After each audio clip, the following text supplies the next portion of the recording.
Welcome to the World Championship Air Race Podcast, giving you the behind-the-scenes look into the World Championship Air Race.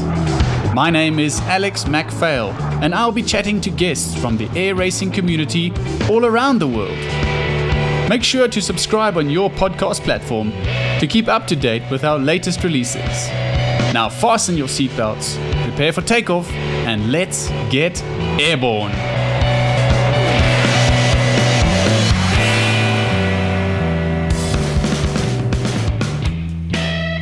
Hello, my name is Alex MacPhail, and welcome to another episode of Airborne, the official World Championship Air Race podcast. Today we've got a very distinguished gentleman as the guest today. DiMatteo is a veteran of the US Navy. He is a fighter pilot with experience flying A4, F5, F14, F16, F18. He is a Top Gun Adversary commanding officer with more hours flying Adversary roles at Top Gun than anyone else in history. He's an entrepreneur and an award-winning restaurateur, and he is also the race director for the Red Bull Air Race Series. He's been inducted into the Aviation Hall of Fame for the Lifetime Achievement in Aviation. I'm privileged to be speaking to you today. Jimmy, welcome to the show. How are you in San Diego? Well, good morning, Alex. From San Diego, it's a little cloudy, which is kind of unique, but it's a nice time to come chat with you about aviation and the World Championship Air Race. So thanks for having me on. Yeah, well, it's my pleasure and my privilege to be chatting with you. And we're just, we can dive in at any point here, but I'm a foodie, so we're definitely going to get to restaurants later. Okay. But let's go back a little bit. You're following your footsteps of your father and your brother in aviation too. So tell me about the formative years in your life. Obviously, you have been exposed to aviation if your father is also a pilot. So tell me what teenage Jimmy is like and what he sees and hears and how your thinking was shaped in order to get into the career that you've got into.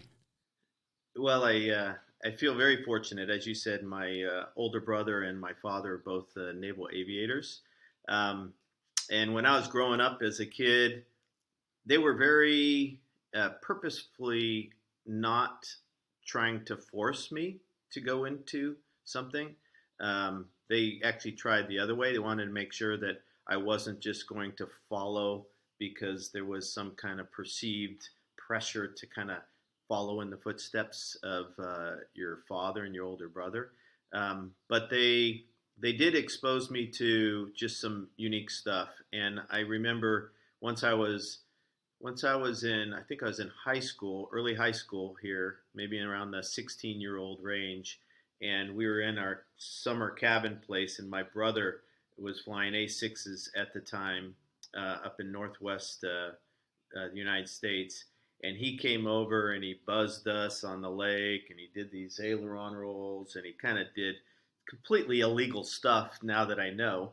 But I just remember being, that teenage kid and seeing my brother fly over in this really cool jet and do all this maneuvering and aerobatic stuff. And at that point, even though I was raised with my dad and my brother talking aviation, if I had to pick one point, that was the time that the hook set. So that was interesting to talk to him after that and start to pursue this career, this passion, and get their support. But also, we're naval aviation. We have a couple choices here in the U.S. There's the United States Air Force and there's the Navy. So we talked about the benefits and the drawbacks of both, because both have strengths and weaknesses here in the U.S. And so ended up going down the naval aviation path, and then I've just been extremely lucky since then. Oh, that's a great story, and I can imagine the scene. Were you standing with a bunch of your friends at the time when this A6 came buzzing over? Actually, I was out on a dock on a lake, and he went really low altitude. As you know, A6s are typically pretty low altitude kind of guys. And he pulled up, and he just did some aileron rolls, came back, did a barrel roll.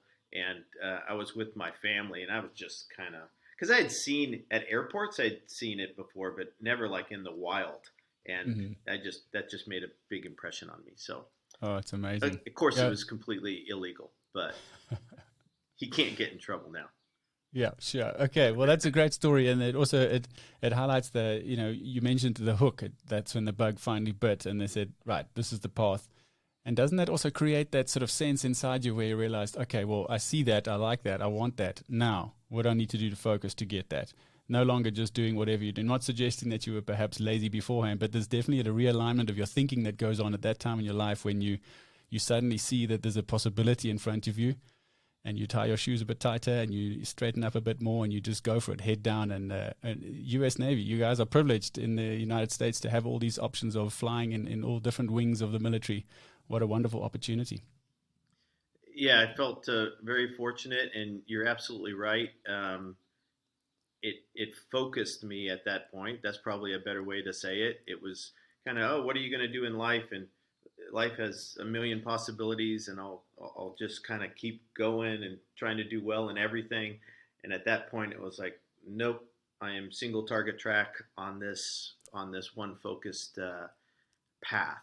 And fortunately, I mean, there's a lot of kids that then go down that path and things don't work out. So I had good fortune and luck, and things kind of fall my way as well once I did choose that path. So I feel extremely lucky. Oh, wonderful! And reading your a summary of your CV just now in the intro, wow! I mean, it's seriously impressive. But just the list of aircraft that you've flown, I mean, that collection of F-14, F-16, and F-18. What a wonderful career. Some brilliant piece of machinery out there.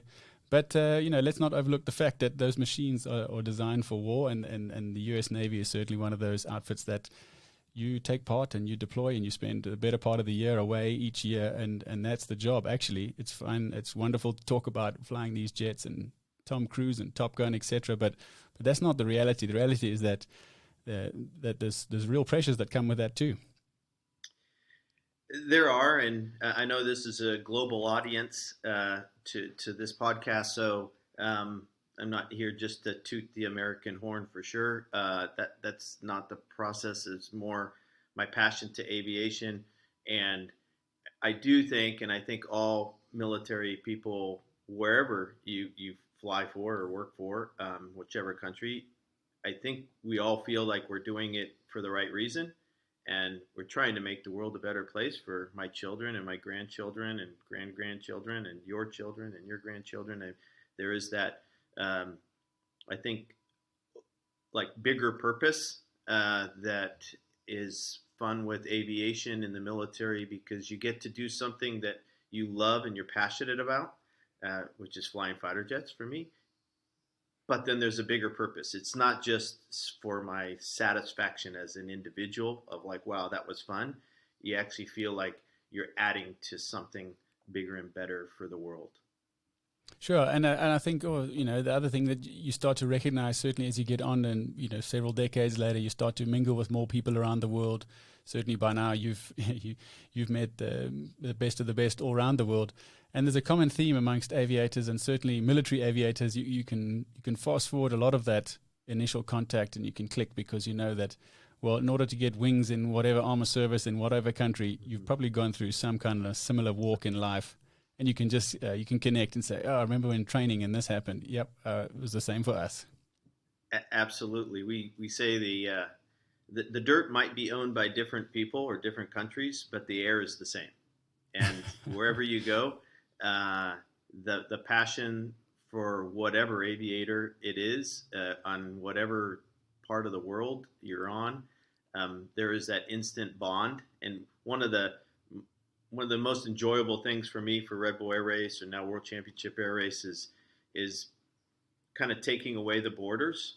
And this is an aviation passion for that on a global level. There might be team alignment with a certain country where people are rooting for somebody, but you very quickly realize when you're talking to a Russian pilot, you're talking to a South African pilot, you're talking to a Czech pilot, you're talking to a Brazilian pilot, we're all the same. We're human beings that are passionate about aviation and competition, and pushing ourselves to be the best we can in the pursuit of excellence.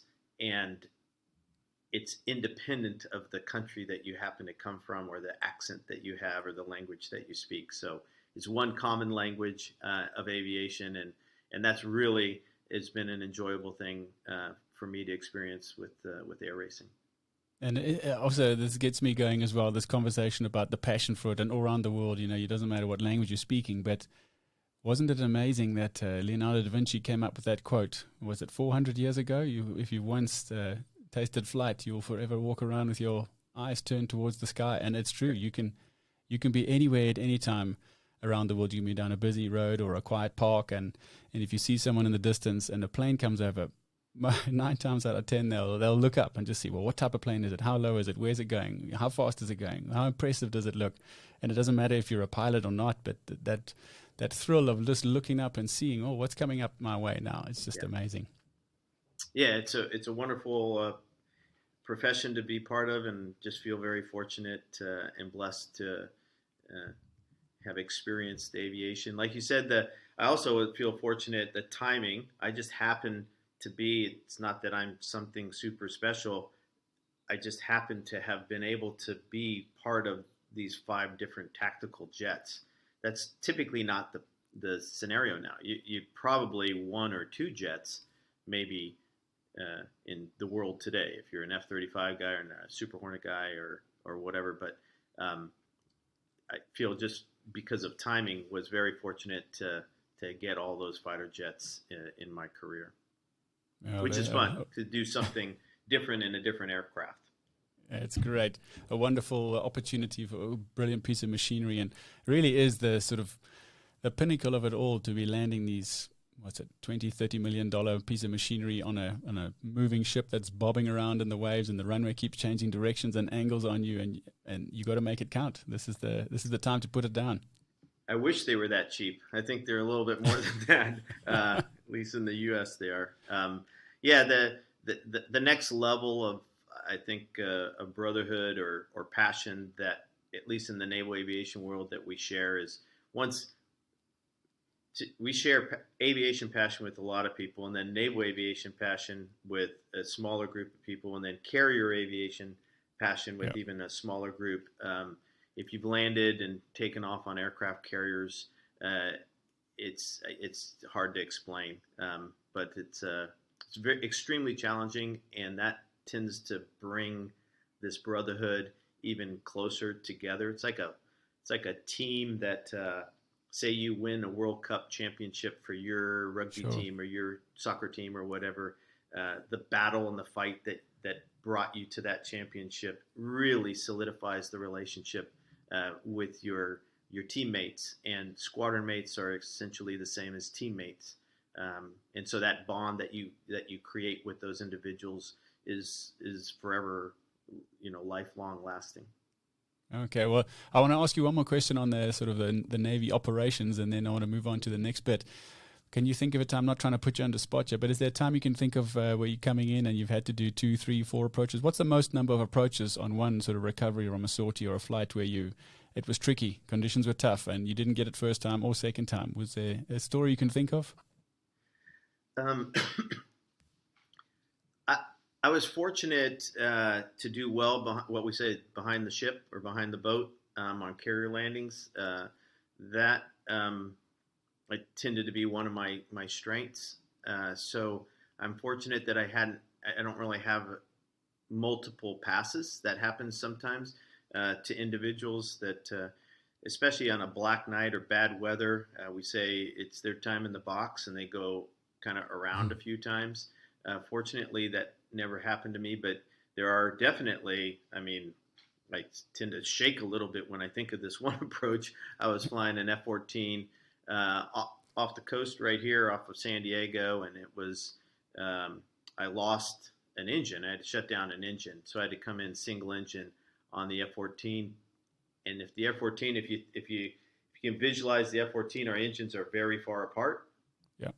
So the missiles in the middle of the belly can be put there, so that the aircraft actually is very has asymmetric thrust when you lose one engine, and because of that, the typical way that you fly a glide slope on an aircraft carrier is you're kind of punching the throttle to kind of keep your RPM up, and especially as you get close and you go through the It's called the verbal, kind of the disturbed air when you get close to the ship.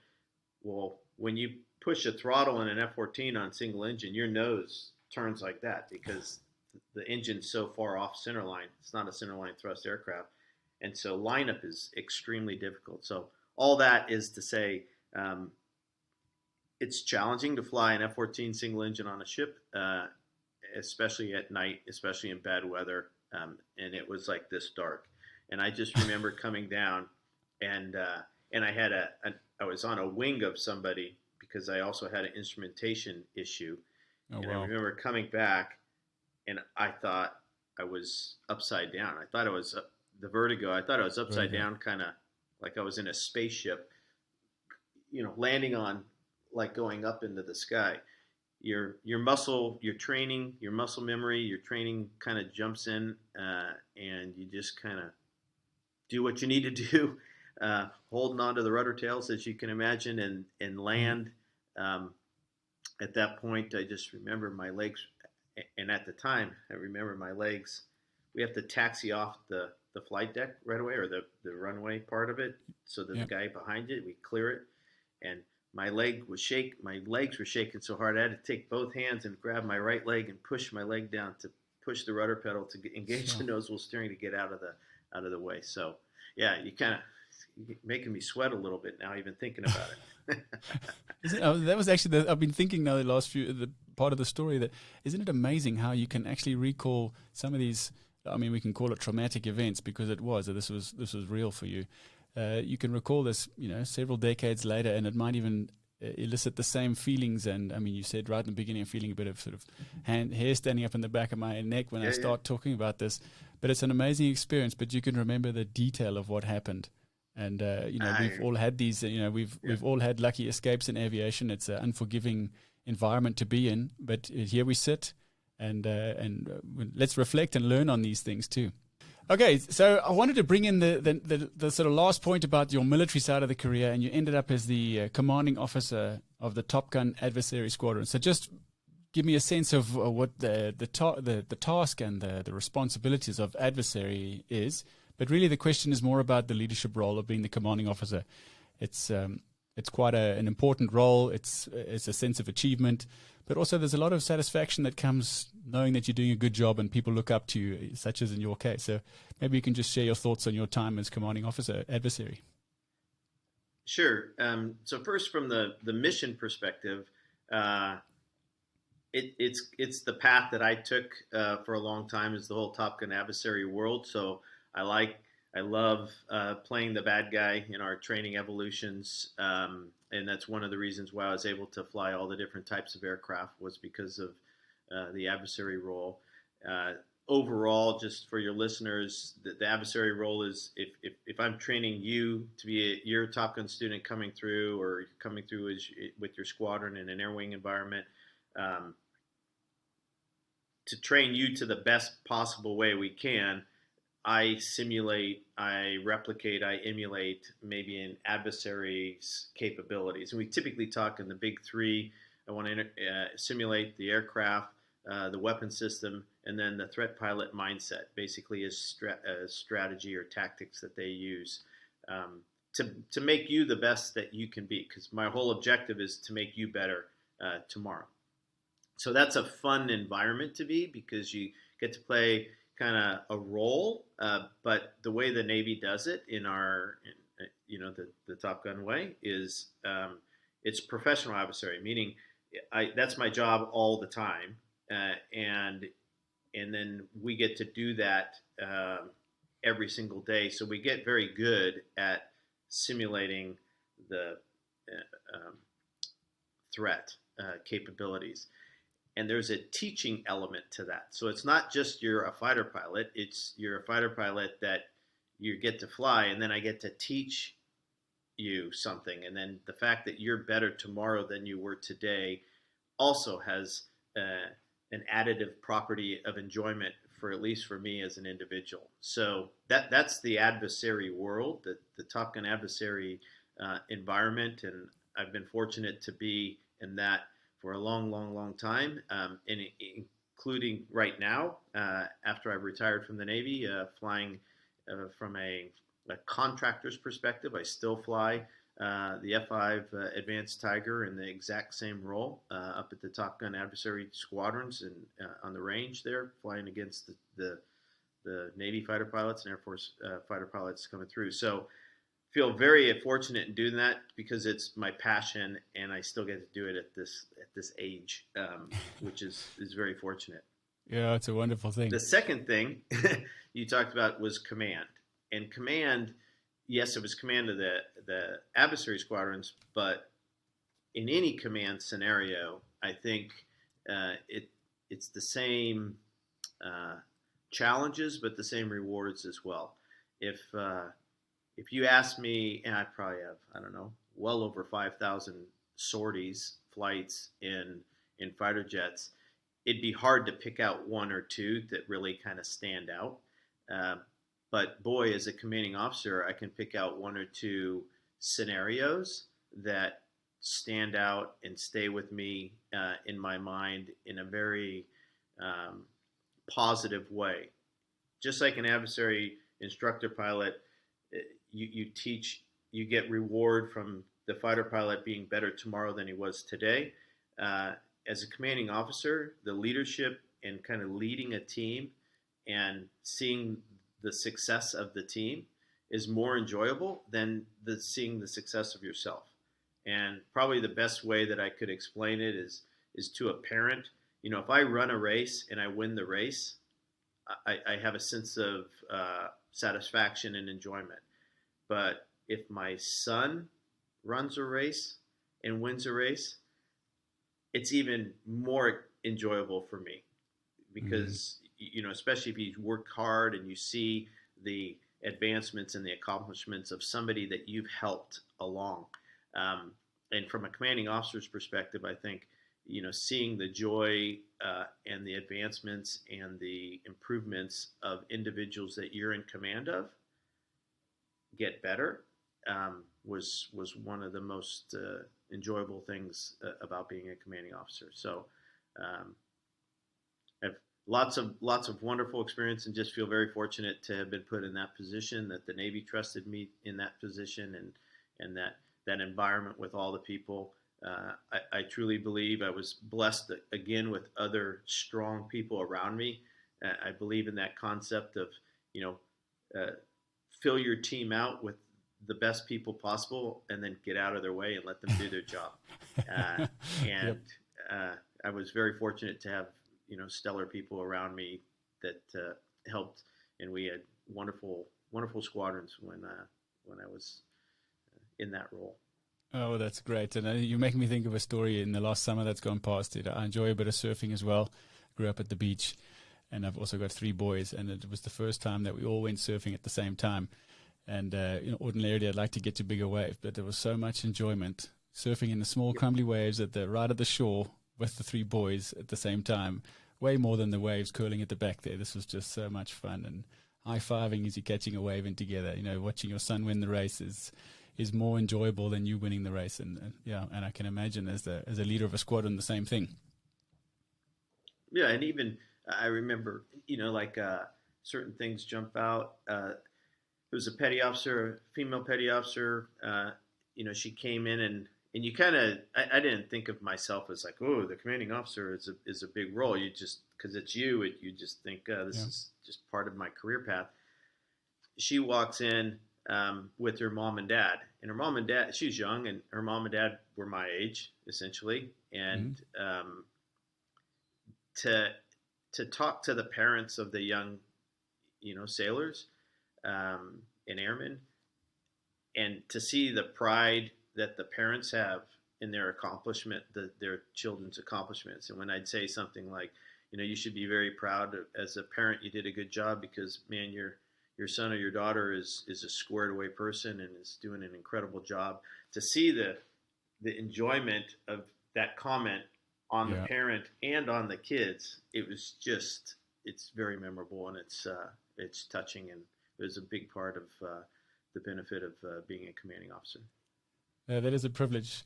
And so around this time when you were the commanding officer, did your careers with the Red Bull Air Race overlap then? I mean, I know you're still busy with the adversary role now, but then 2007 you get this opportunity to be involved in the Red Bull Air Race as a race director.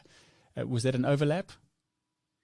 It was absolutely, and they came into, they being Red Bull, came into the U.S. and they wanted to start to uh, have races in the United States. And the very first race they came into, they were kind of pointed to what we call the Reno Air Races. It's an air race that you might know about. It's in Reno, Nevada, which is actually happens to be adjacent to Fallon, Nevada, which is where Top Gun is. Um, and it's a different format. They all kind of run around a circular track, if you will. So they came there. Red Bull did at the time, and did their first um, air race in the United States. And they came in and they went, you know what? That's really not our style. It's not our format. You're very far away from the crowd. It's different group of people. And so they started to look at, hey, what we'd really like to do is go into individual cities, basically accustomed to what you saw later in Red Bull Air Race, and they needed somebody to help facilitate that process. And they found me for two reasons. One, I was in the sports council in San Diego, and then I was also somebody up at Reno recommended that, hey, go over the hill to the Top Gun world and see one of those military guys. And they both came back with the same name, which was mine, which was very fortunate. And so I got this call from Red Bull, said, hey, can you help facilitate this? We called it at the time the local aviation expert. In each country, we would want, with air racing, somebody local that knew all the rules, the regulations, maybe the language, that could help facilitate and get through the approval process with the regulatory bodies. And so I said, sure. I didn't really know what it was at the time.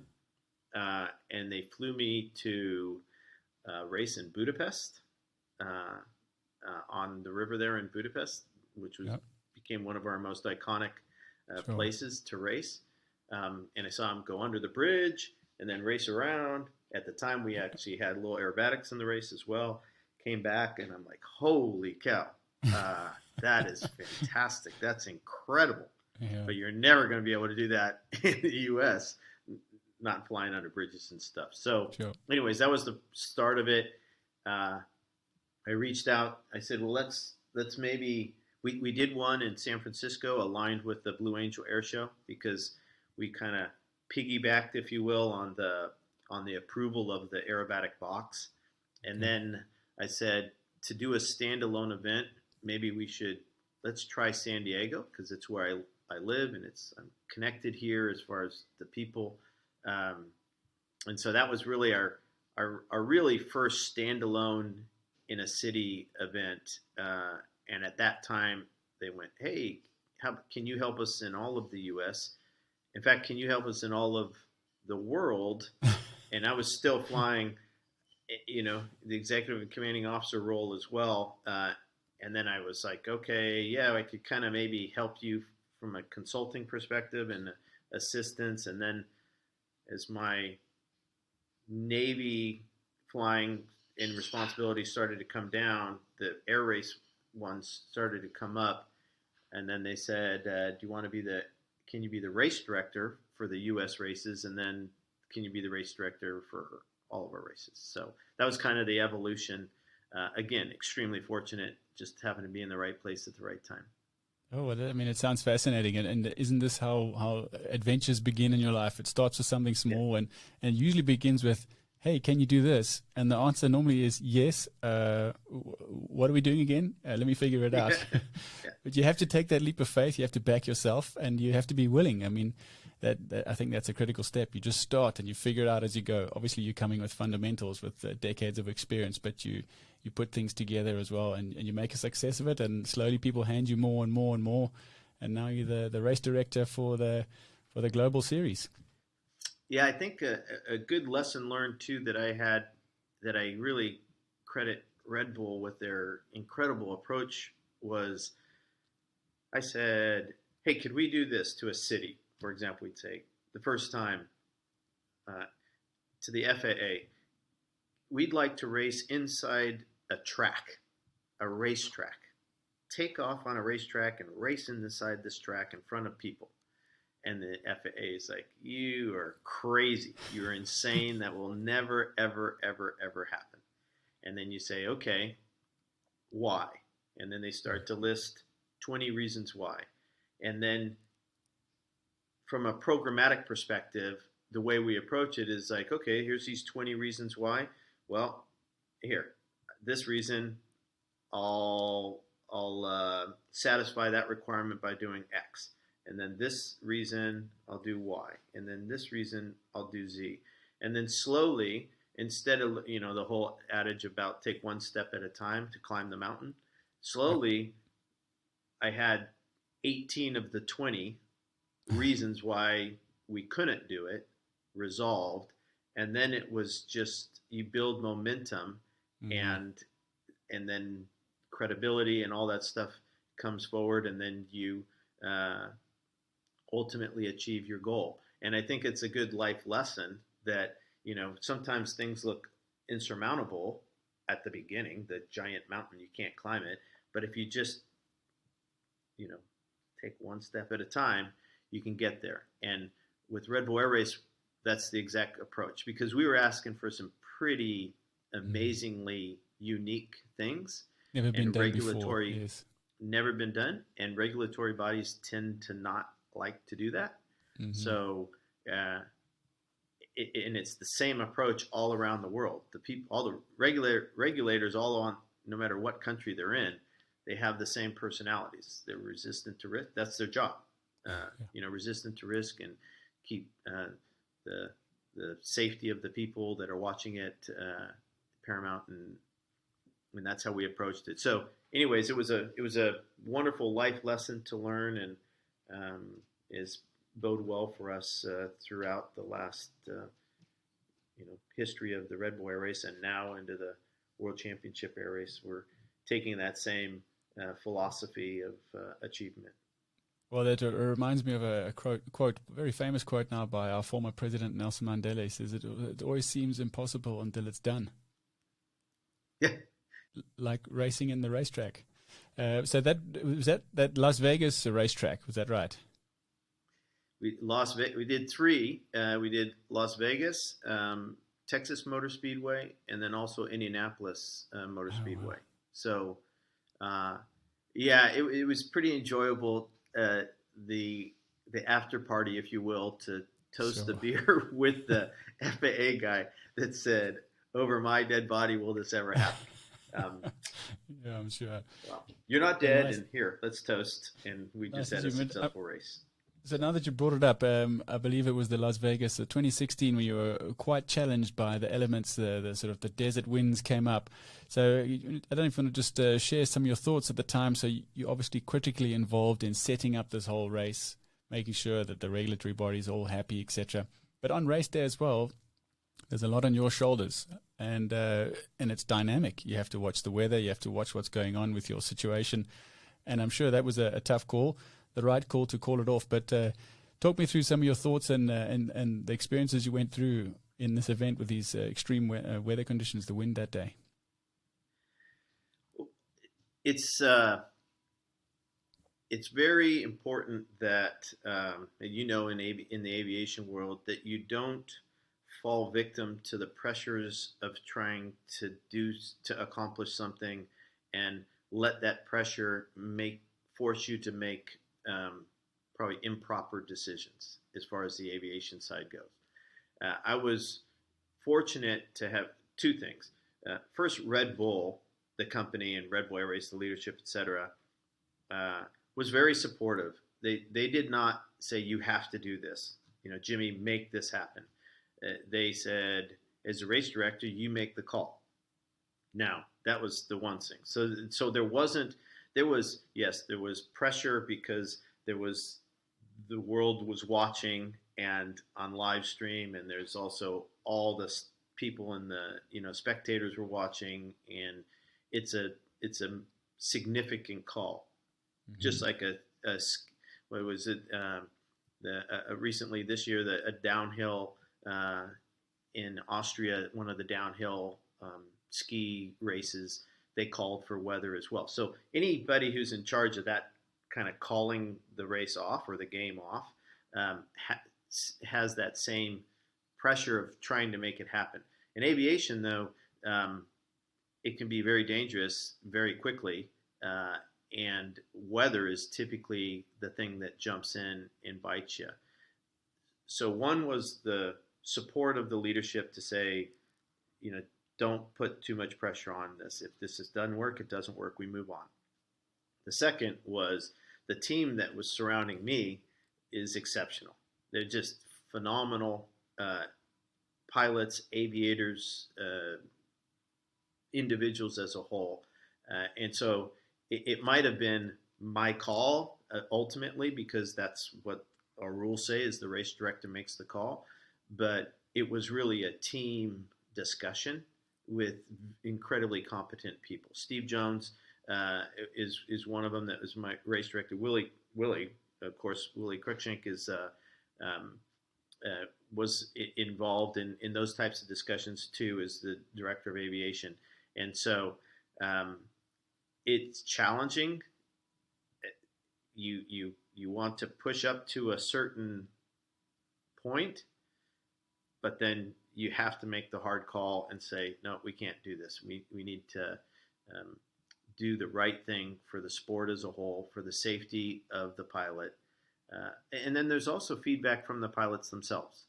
Sometimes the pilots would come back and say, whew, that was really turbulent. And the challenge in a stadium is the turbulence of the wind. So if we were out in an open plane and there's 20 knots or 30 knots or 40 knots of wind, maybe the pylons are just, canted like this, and it's kind of smooth.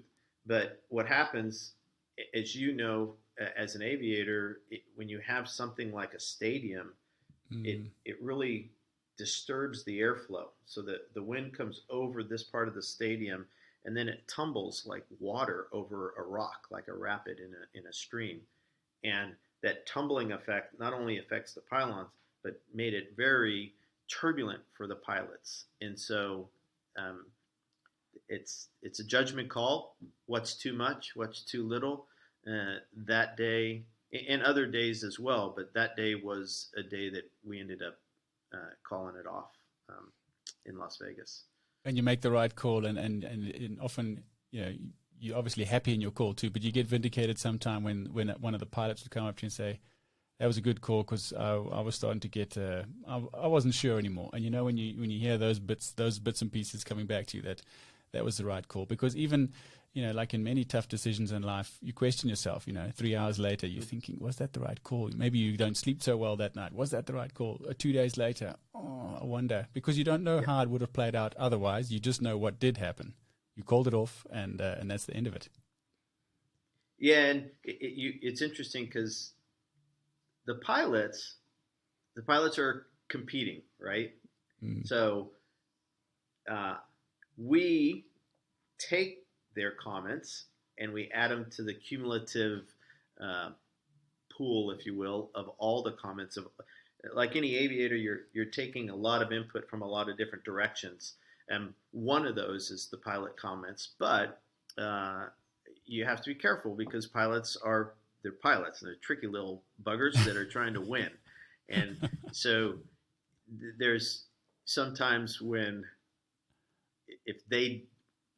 you have to take their comment with the perspective of how they're recommending something that might be beneficial to them. In fact, they're recommending something that's always beneficial to them. So it doesn't mean it's not true, but sometimes it influences their thought process. So we appreciate and we respect their comments, but we don't just bow to their demands. Good way of putting it. I want to then jump on to Jimmy. That's a story where you had to make a tough call in a difficult situation, but a real success story too. I've seen a clip where you've been speaking about the 2010 New York race, and it's been heralded as one of the success stories of of New York, but also of air racing because of the, its iconic city, etc. Bringing this together and getting through the end of it with a great safety record and sort of a nod, people saying, well done. Tell me your thoughts on this very successful home race. New York, that was a challenge, as you can imagine. I think anybody in the world understands that Manhattan and New York, we were racing around the Statue of Liberty. I'm not sure it gets any more complex than that from a regulatory perspective. For those not familiar, New York, the Hudson River, which is where we raced, it's not only got the Statue of Liberty on it, which is a national monument, but it is the border between two states, New York and New Jersey. And so we had, I think there was like 19 separate regulatory bodies that we had to get approval from. My goodness. And it took us years. It took us a few years to get all the approvals. There was some things that happened during that time as well. The mayor of New York, Bloomberg, was a pilot, and so he really liked it. But we had 9/11 issues because there was some concern of, hey, you've got airplanes that are smoking in the sky. It makes people nervous in that city, especially. You had the miracle on the Hudson. When the plane crashed, we had a helicopter we had a midair between, not we, but the United States did. And then there was a helicopter issue once. And so there was a lot of things that kept delaying this, but all of it made it challenging to put an air race on in the Hudson. And ultimately, when you, like my prior comment, this is a huge mountain to climb. And it was, again, deemed impossible. But when you finally get to the top and you had a successful air race, the joy of finishing is just like standing on top of the mountain, and that, I made it. And you look back down and you see this huge mountain that you climb. And I'm saying it wasn't me. It was, our whole team made it to the summit of this giant mountain. And so that was very enjoyable. And I think, a big feather in all of our hats. And then, quite honestly, it helped our credibility, because when we would go to other cities, whether in the U.S. or wherever in the world, when you said, hey, I raced in New York City, in Manhattan, around the Statue of Liberty, that is a huge endorsement and credibility to the concept as a whole. So some other regulatory body in another country is like, wow, if the U.S. let you race there and you did well, you guys are probably legit. And so that it was a big win, and very, very much of a satisfying victory to have it accomplished. Nice, and I like that story. How then it does. You celebrate the small wins, but this is a big win, and you can take that as the showcase for the rest of the world. It might even give some sense of maybe you have one in Paris and you include the Eiffel Tower or something like that. Well, they've done it in New York. What have we got to showcase that we can get on TV and we can showcase our city? Now, so that we've talked a lot about your sort of background and then the Red Bull Air Race.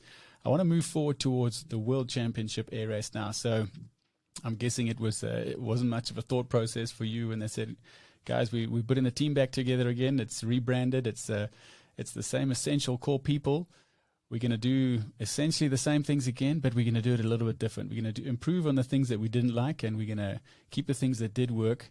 There's been some significant changes, especially in the sort of Challenger series, the Aero GT now. So I just want to get a sense of where you're at with the creative process of rebranding World Champs Air Race and what it means to the public, what it means to you being involved in the operation of the event, and as the leadership, trying to create something that is special, that people can buy into, and hopefully this third iteration of Air Races is the way it stays. Well, to say that I'm excited is an understatement. I'm incredibly excited about the future and the potential and the possibilities of what's happening. When we ended up shutting down Red Bull Air Race, it wasn't because the people, the pilots, the maintainers, the people that part of the staff organization, uh, none of us wanted to. It was or had to. It was a decision made, you know, way upstream in the big Red Bull world. And so what we all felt was, hey, we've got this engine that really works. Maybe we just have to put it in a different car because this car doesn't want to for their reasons, and totally understandable. It doesn't work for them and their car. But what if we take this same engine and put it in this other car, and because we know the engine works, and we really have refined it over the last 15 plus years, and it's humming along pretty well. But we need to find this vehicle that it goes into.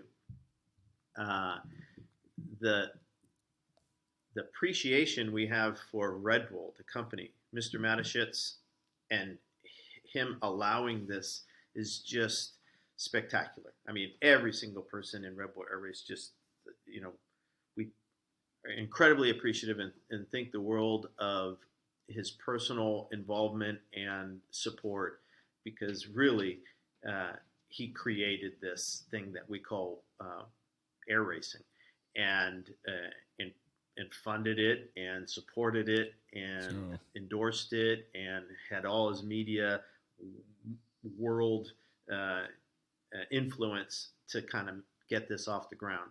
So really all kudos and respect and appreciation goes to Red Bull and Mr. Mateschitz to get this off the ground. But now that it's off the ground, it's like, okay, maybe it doesn't work exactly in that format for Red Bull.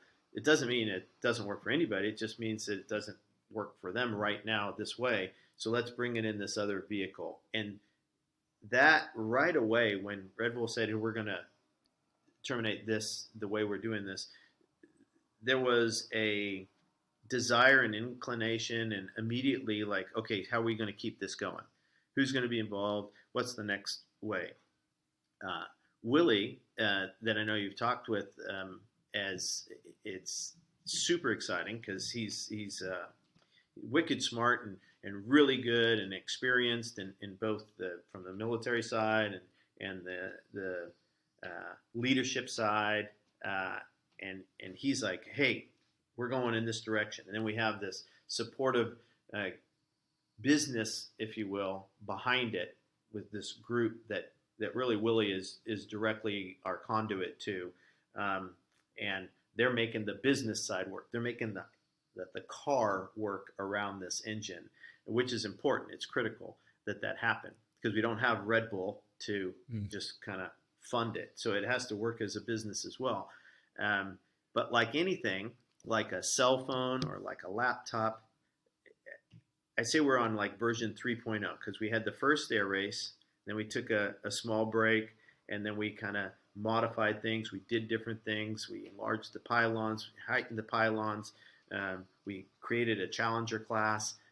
Then we opened up as version 2.0, and now I see us as version 3.0, if you will, where you learn just like your laptop and your cell phone.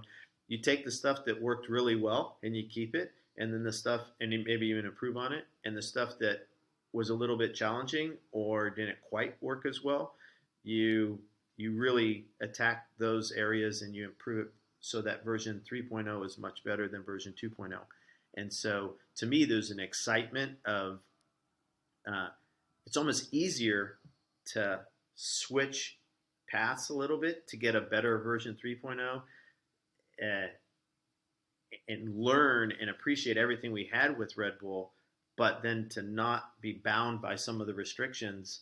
It really kind of enables us to take version 3.0 and really build it up to something that hopefully will just, this is the beginning of the best aviation thing on the planet. And I think as an aviator, and you as an aviator as well, we're passionate about aviation.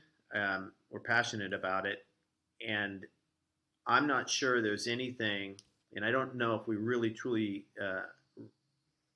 respected the impact that Red Bull Air Race made on the world in the industry of aviation. We have, as you know, in the world, a pilot shortfall. Yeah. We need more pilots, and we need more maintainers, and we need more people involved in aviation.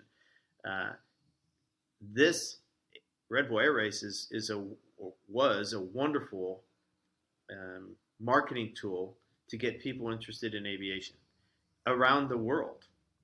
And so we really feel respectful of that. But when it went away, because they like AOPA and EAA and GAMA and all these aviation related industries that are the airline industry in the United States, I know direct feedback from them that they're like, hey, we need to improve recruiting in the younger people to get them excited about aviation and to choose an aviation career. And World Championship Air Race is going to do just that. And so to me, that's also not only is it rewarding and fulfilling from a piloting perspective and an aviation perspective and an entertainment perspective, but it's also helping the industry that we're passionate about.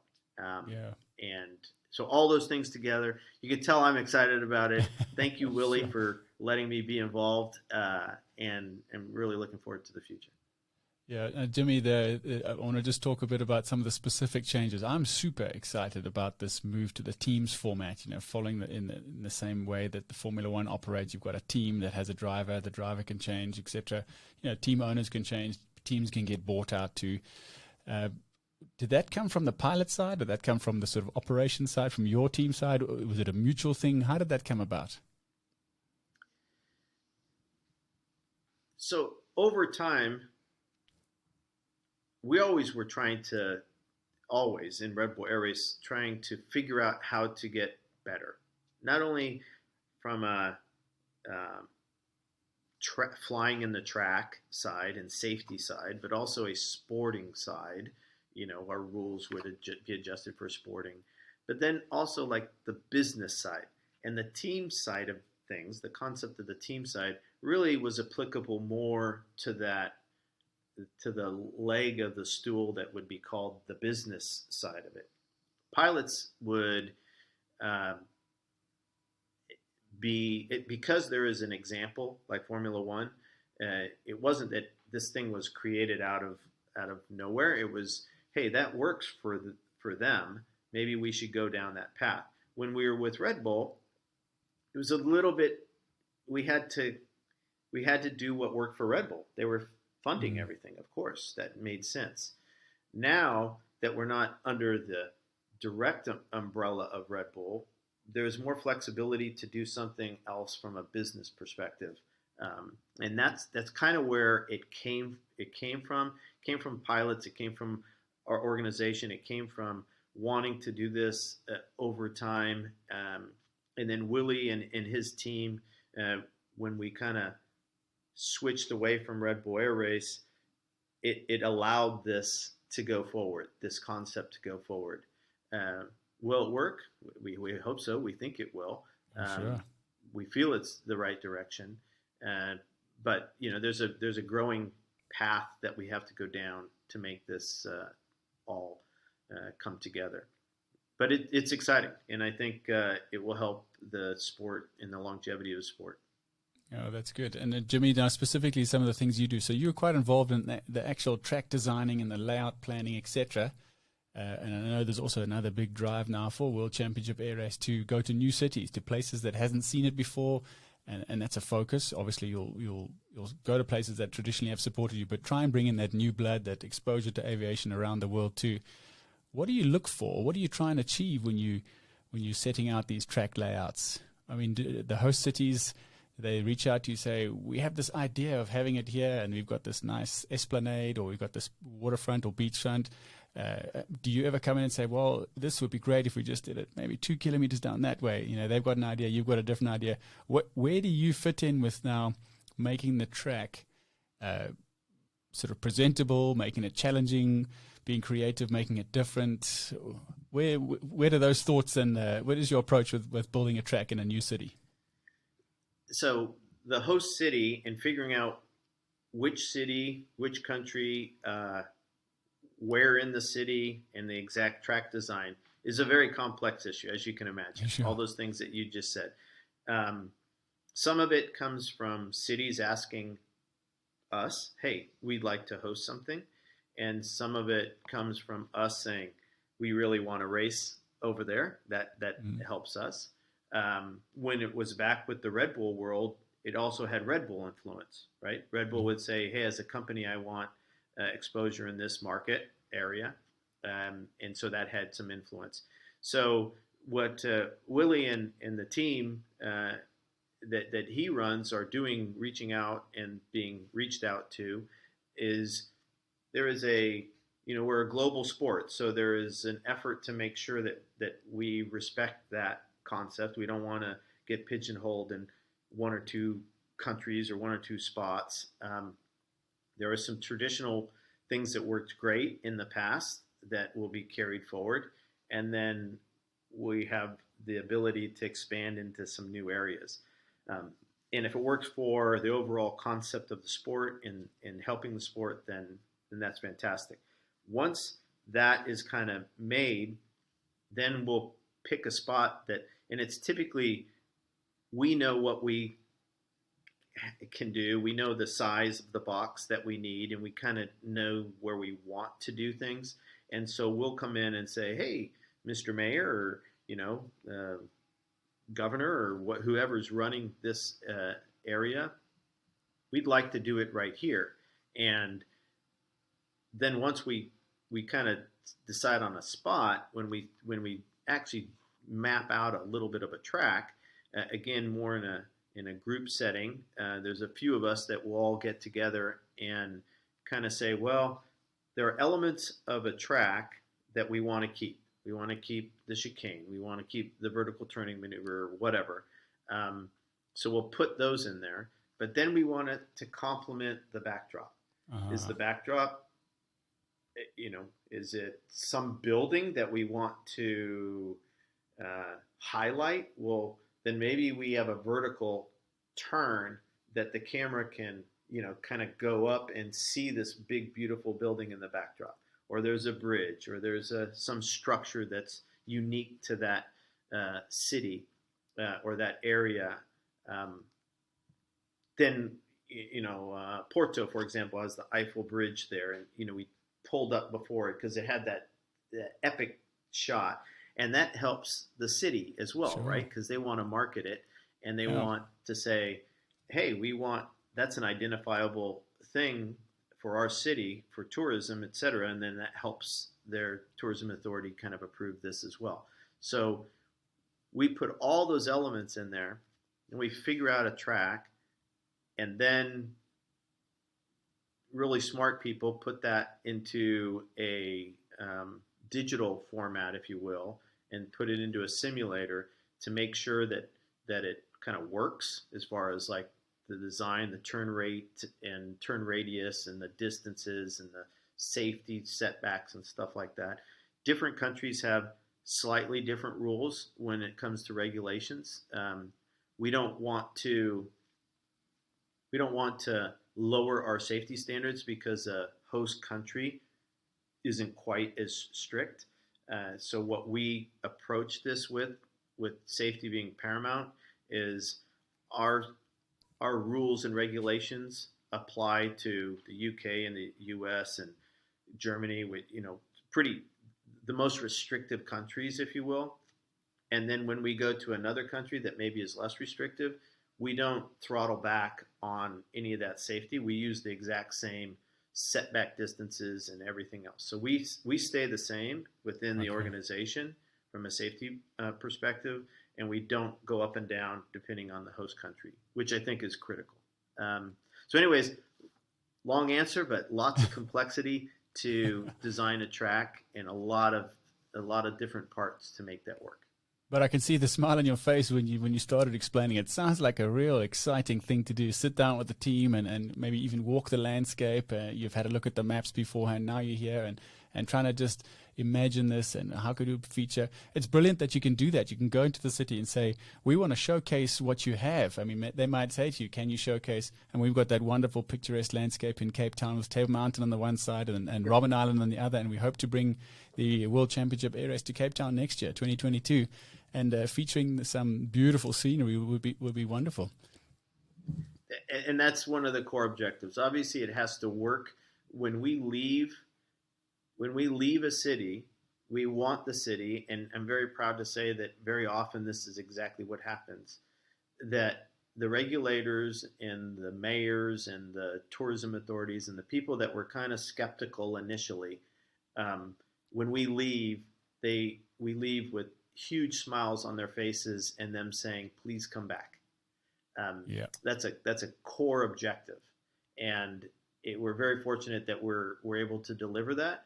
And a big part of that is to give the city the exposure that the city wants, right? Because I mean, it has to work for the city, and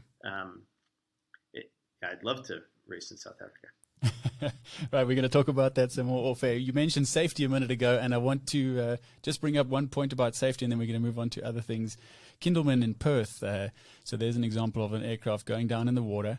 But I want to highlight the point that, it is an accident, the aircraft destroyed, but your team had that pilot, Kindleman, recovered within 1 minute. And he was overnight and talking to the press and everything in a hospital, all smiles. I'm happy to be alive and all good. Talk about the safety side of your team. I know you talk about it regularly, that safety is paramount, but there you demonstrated someone has crashed into the water and he was safe.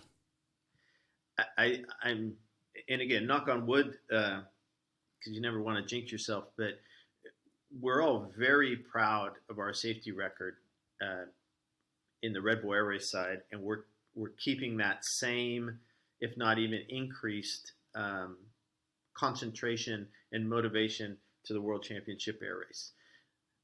Flying low altitude, high G around things inherently can be dangerous. So we put a lot of emphasis not only on do we do all these safety things right, but also the rescue chain and how that works. That's important to the pilots because the pilots, they need to know that if something happens, there's going to be an instantaneous rescue effort. It's important to the cities to know how this works. It's important to our brand as a whole that you could have a crash and nobody wants to see an injury, but something happening, if you will, that ends up being a happy ending, meaning the guy is safe or the gal is safe, is important for our brand to have that awareness to that. And so what ends up happening, we put a lot of time and effort, and I think we take all the rich military kind of safety awareness we have with high performance aircraft and doing dangerous missions. We take all of that and I know and any military aviator know. We take that as kind of the base, and then we add above that the capabilities that industry and business can bring, and it's really, really positive. You worked in the air show industry. I have as well. I think we are the shining example of how I wish, at least here in the U.S., that air shows ran all their safety programs. We want to be at, if there's any incident, we want to be there within 30 to 60 seconds with the crash fire rescue team, if you will, whether it's in the water or it's on land. And so the incident down in Perth was a perfect example. I think it was 46 seconds. Divers were in the water and going down and pulling him out. We spend a lot of money and time and effort, not only in equipment but training the pilots and having the rescue teams there. It's not cheap to do that, and that's why I think air shows have a tough time financially anyways, and they tend to pull back a little bit on some of the exorbitant expenses, which unfortunately is some of the rescue world, and we don't. And so I think that helps the overall approach for the brand, for the sport, for the city and host cities, and knock on wood that we're going to keep that same approach in World Championship Air Race, and hopefully we get the same results. Oh, that'd be wonderful. Well, Jimmy, I've used up a lot of your time now. It's been so great talking to you. Just the last couple of quick questions, and I'll let you get on with your day. So, as a pilot yourself, but as a very, very busy person on these air race events, when it's all said and done and you can finally put your headset down and the race was a success and it was everything was safe, what is your go-to meal at the end of race weekend? That's an interesting question, because we have the benefit of traveling all over the world, right? We get all the different cuisines that are all over the world. I'm Italian, so I tend to like Italian food, and Italian food, regardless of where you are on the planet, tends to be pretty good. And pretty authentic. So if I had to choose that, I'd probably choose some kind of an Italian meal. That said, what's even more important than the cuisine is being around the team, right? Mm-hmm. There's an incredible elation after a successful race. We're with our group of people.